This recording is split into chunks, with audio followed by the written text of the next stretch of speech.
এই শোন, আমার সাথে আমার বাসায় চল তো, আমার বাসায় কিছু কাজ আছে, ওগুলো করে দিবি। দেখো মা, হ্যাঁ আমি তোমার কাজ করতে পারবো না।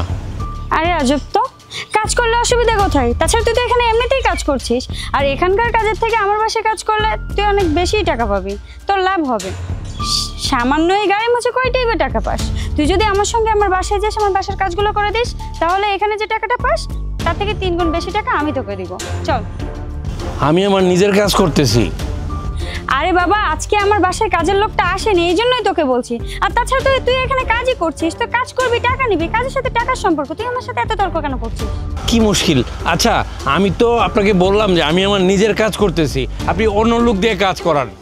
এই, কাজ করবি না মানেটা কি? হ্যাঁ, আমি কি তোকে ফ্রি কাজ করাবো নাকি? হ্যাঁ, আমি তো তোকে বলেছি তুই আমার বাসায় কাজটা করে দিবি, আমি তার জন্য তোকে টাকা দিব। তার জন্য তুই আমার সাথে এত তর্ক করছিস কেন? হ্যাঁ, কাজের লোক কাজের লোকের মতোই থাকবি, কাজ করবি, বিনিময়ে পারিশ্রমিক নিবি, এত তর্ক করার কি আছে? হ্যাঁ, আর আমি যখন ঠিক করে ফেলেছি তখন তোকেই আমার বাসার কাজটা করতে হবে। চল আমার সাথে।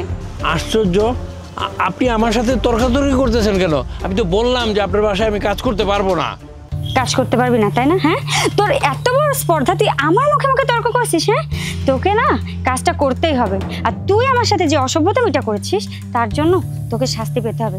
তোর আমি কি অবস্থা করি তুই দাঁড়া, আমি তোকে দেখিয়ে দেবো শাস্তি কত প্রকার আর কি কি হয়।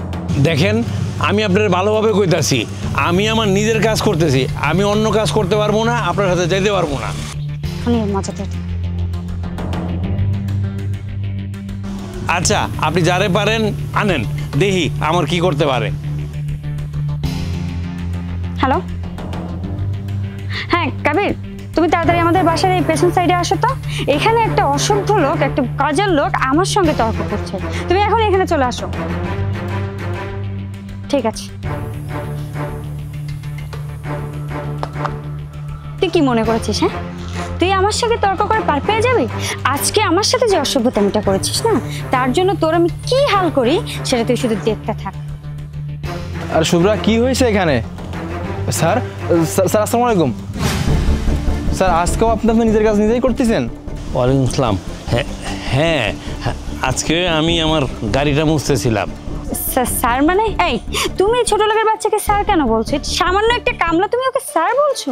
এই থামো, তুমি কাকে ছোট লোক ফকির বলছো? হ্যাঁ, উনি আমাদের অফিসের বস। উনি তোমার অফিসের বস মানে? আরে বাবু, উনি যদি তোমার অফিসের বস হয়ে থাকেন তাহলে ওনার গেটআপ এরকম কেন? আরে আমাদের বস এমনই, আমাদের বস নিজের কাজ নিজেই করে, আর সবাইকে তার ঠিক সম্মানের দিয়ে জানে, এই জন্য সে নিজের কাজ নিজেই করে। কেন, তুমি কি স্যারের সঙ্গে খারাপ ব্যবহার করেছো? আরে বিষয়টা আমি বলতেছি, আমি আমার মোটর সাইকেল মুছতেছি, উনি হুট করে আইসা বলতেছে আমার বাসায় জল কাজ করতে হবে। আমি তো বুঝলাম না, মানে আমি তো অবাক। আমি মানা করতেছি যে আমি বাসায় যেতে পারবো না, এখন উনি বারবার বলতেছে, এখন ফোন করে কাকে যেন আনতে বললো, আসবে, আমার বিচার করবে। শুভ্রা, সি সি সি, তুমি এমন একটা কাজ করতে পারছো? হ্যাঁ, আরে একটা লোকের পোশাক দেখে তুমি তাকে বিবেচনা করে ফেললে, সে লোকটা কেমন, সে লোকটা কি করে। তোমার থেকে এটা আমি কখনো আশা করিনি। আর তোমার বাবা মা তোমাকে শিক্ষিত ঠিকই করছে, কিন্তু তোমাকে না মানুষের মতো মানুষ করতে পারে না, যার জন্য তুমি আজকে রাস্তায় আমাদের স্যারের সঙ্গে এমন খারাপ ব্যবহার করছো। একটা কথা ভাবো তো, আজকে যদি স্যারের জায়গায় সত্যি কোনো কামলা ব্যক্তি থাকতো, তাহলে তার সাথে তুমি এমন কাজ করতে বলো? সে কি ছোটো লোক বলে কামলা করে খাই বলে তার কি মানুষ না? তার গায়ে কোনো রক্ত নাই বলো? একটা কথা বলি শোনো, সবাইকে না সমান মর্যাদা দিতে শিখবে, তাহলে দেখবে জীবনে অনেক দূরে আগাইতে পারবে। কিন্তু তুমি যেভাবে চলতেছো না, এইভাবে যদি আর কয়েকদিন চলতে থাকো না, তা তোমার জীবনে কিছুই করতে পারবে না, সারা জীবন পস্তায় যাবে, বুঝছো?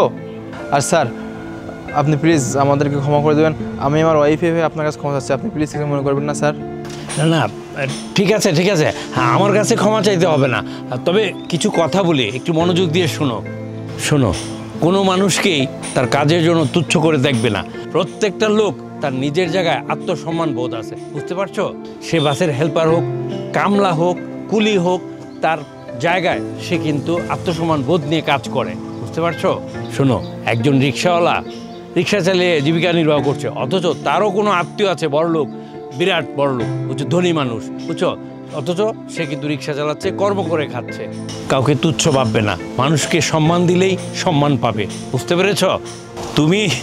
তুমি এসে আমার সাথে যেভাবে কথা শুরু করলে আর যেভাবে পাওয়ার দেখালে, ফোন করে আনলে, ফোন করে বোধহয় ওকে আনলে নাকি? তো আমি আমার গাড়ি মুছতেছি, এত তুচ্ছ ভাবছো কেন? আমি আমার কাজ করতেছি। শোনো, মানুষকে মানুষ হিসেবে সম্মান করবে, তাহলেই বিনিময়ে সম্মানটা পাবে। আর হুট করে যাকে তাকে যেভাবে সেভাবে কিছু বলে ফেলবে, তারপর লোকজন ডেকে এনে ফোন করে নিজের ক্ষমতা দেখাবে, পাওয়ার দেখাবে, এটা একদম ঠিক না। তোমার ভিতরে সুশিক্ষার বড় অভাব। হ্যাঁ sir I am sorry sir, আসলে আমি না বুঝতে পারিনি আপনার গেট আপটাই এমন যে আমি আপনাকে ভুল বুঝেছি। আপনি প্লিজ কিছু মনে করবেন না, আমি তো আপনার সন্তান সমতুল্য না, নিজের মেয়ে ভেবে আমাকে এবারের মতো মাফ করে দিন। আমার ভুল হয়ে গেছে, আমি আর কখনো কারোর পোশাক দেখে কাউকে জাজ করব না। আচ্ছা আচ্ছা, কোনো সমস্যা নেই, তবে নেক্সট কারোর সাথে এই আচরণ করবে না, ঠিক আছে? এটা মনে রেখো। এই চলো বাসায় চলো।